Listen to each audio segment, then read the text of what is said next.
আসসালামু আলাইকুম। এইখানে 1 2 3 4 5 5টা গাছ আছে এই পটে। তো এই গাছটা সবচেয়ে বড় হয়েছে, কাকুর গাছ।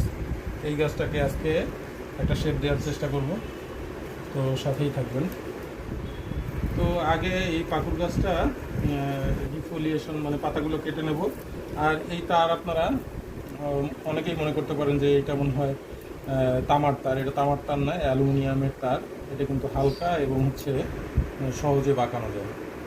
তো এই তারটা দিয়েই আমরা এই গাছটাকে শেপ দেবো ইনশাল্লাহ। এখন পাতাগুলো কেটে নেব।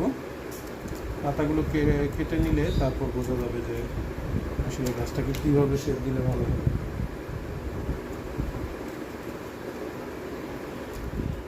ডিফোলিয়েশন করে নিয়েছি, পাতাগুলো কেটে নিয়েছি। এখন দেখেন, এখন বোঝা যাচ্ছে।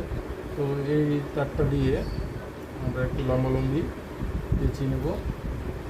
এটা হচ্ছে আপরাইট স্টাইলে করতে যাচ্ছি, ফর্মাল আপরাইট স্টাইল।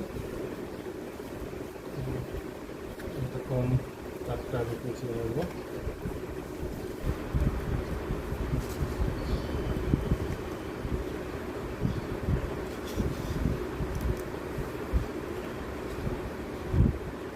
এই যে ওয়ারিং করা হয়ে গেছে, এখন এটাকে একটু আমরা এরকম শেপ দিয়ে নেব, যাতে এটা হচ্ছে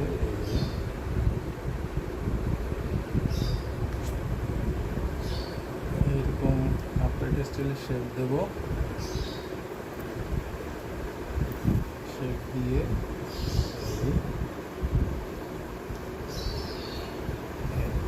এইটা আসলে মেইন গাছ হবে। এই ডালটা কেটে ফেলতে হবে, এই ডালটা রাখা যাবে না।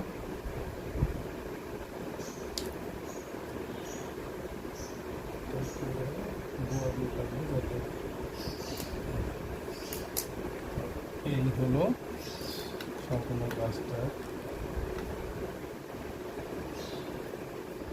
এই যে আমার শেপ দেওয়া হয়ে গেছে ফর্মাল আপরাইট স্টাইলে। এই যে এখন এই মাথাটা কেটে দেবো, যাতে এই ব্রাঞ্চগুলো বড় হয়। এখান থেকে একটা ব্রাঞ্চ বেরোলে সবচেয়ে ভালো হতো। আর এই বট গাছগুলোর মাথাগুলো সবগুলো কেটে দেবো, যাতে সাইড ব্রাঞ্চ বড় হয়।